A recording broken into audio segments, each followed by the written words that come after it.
venu après le travail, ouais, il est même dégueulasse. On est chez l'abonné du Seigneur. Mis le bloc A blanc pour voir comment on se cale et tout ça, tu vois.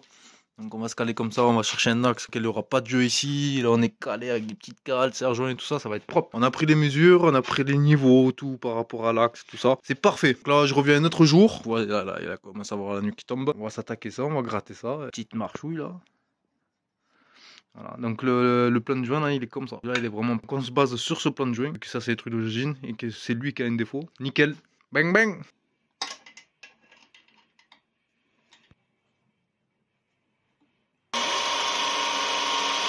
On voit même pas le trait entre les deux carters tellement que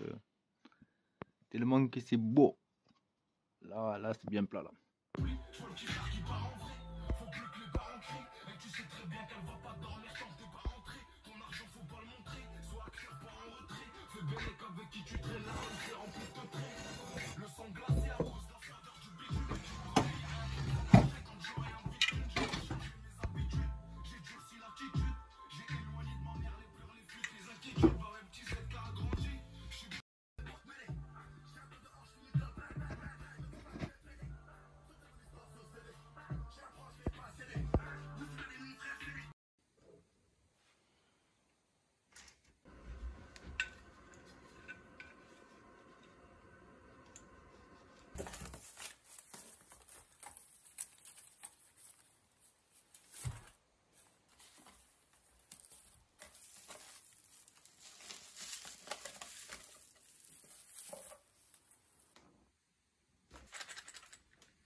Hop, hop, hop, on s'en branle, je le monte comme ça. Je ne veux pas mettre des 1000 et des 100 dans ce moteur-là. On va pas l'usiner. Fait au mieux pour que ça soit fiable. Donc, voilà mon rey. Donc, ce kit ne va pas être usiné, mais il aurait fallu l'usiner. Un petit coup au niveau de l'embase pour aligner les lumières à la calotte du piston quand le piston est au PMB.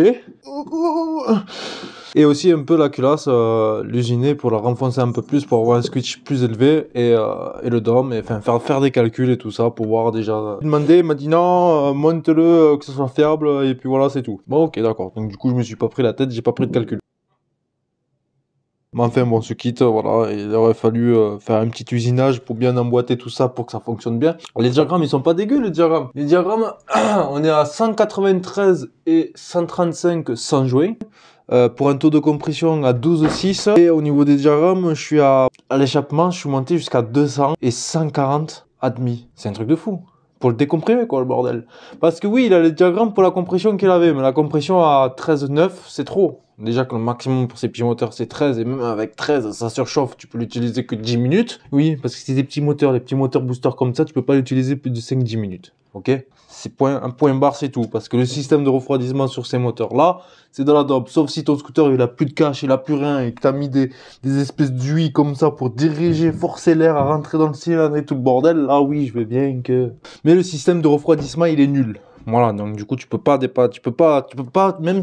mettre à 13. Tu le mets, mais c'est 5-10 minutes de fonctionnement pour ces petits moteurs, malheureusement. Voilà, quoi. Et c'est pareil pour les moteurs Oveto. Moteur horizontal qui refroidit à air, c'est pareil. Gros kit, grosse configuration, ça refroidit mal. Bref. Donc voilà, donc le propriétaire il m'a dit tu le montes pour que ça soit fiable.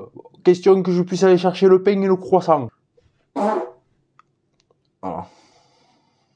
Autant te dire que le pain et le croissant, mon ami, t'as bien grippé dans la poigne, parce qu'il y aura tellement de puissance. Tu risques de le perdre sur la route.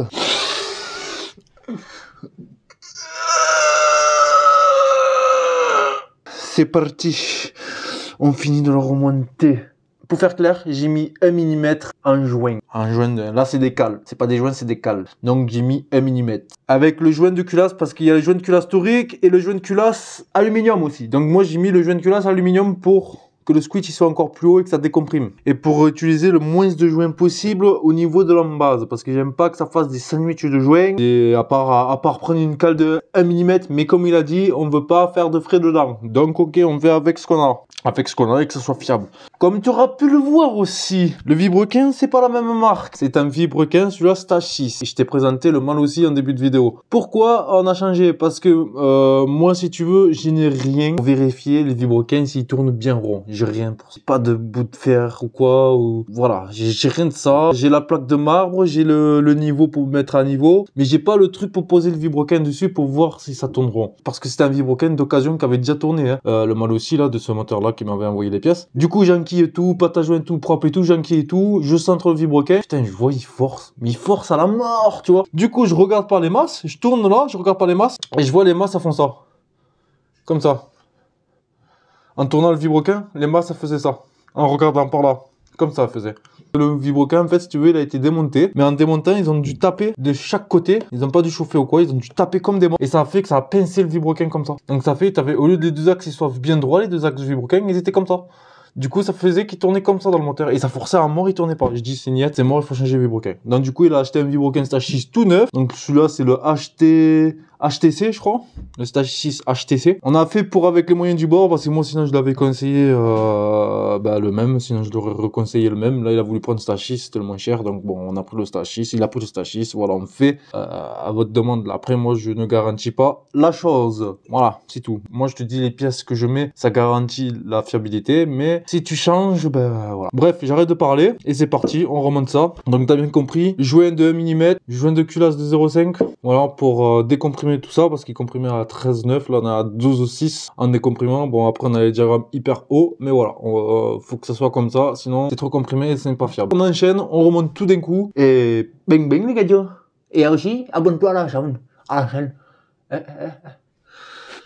Les trois cales d'embase, on est à 70, plus joint de culasse 0,50, pour que ça comprime à 12,6, pour que ça décomprime et que ça soit fiable. Voilà, tout simplement. On met de la pâte à joint sur les deux faces de chaque joint, on enquille, on met le truc. Là, c'est tout bien dégraissé à l'acétone, donc voilà. Donc pas besoin de mettre au taquet, une fine couche. J'avais quand même envie de mettre un jouet en papier. Le jouet en papier, on est à 0,50. Et là, la cale, elle est à... En tout, on est à 0,70 là avec les cales. Donc ce que je vais faire, je vais mettre le jouet là il est à 0,50, puis en écrasé, il va donner du 43. Mais je préfère le mettre pour le mettre contre le moteur là.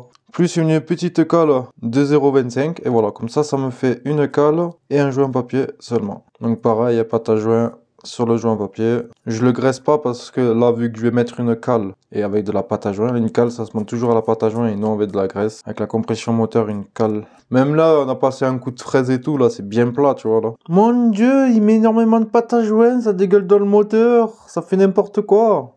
Est-ce qu'il y a beaucoup de pâte à joint? Tu vois, à travers la pâte à joint, j'ai même bavuré que je fais ça sur chaque moteur. Il y en a beaucoup, des fois, ils racontent beaucoup de merde. On les laisse parler, moi je m'en branle completado. Je sais ce que je fais, je sais ce que je vaux, je m'en fous completado. Un petit point de loctite pour pas que ça se desserre.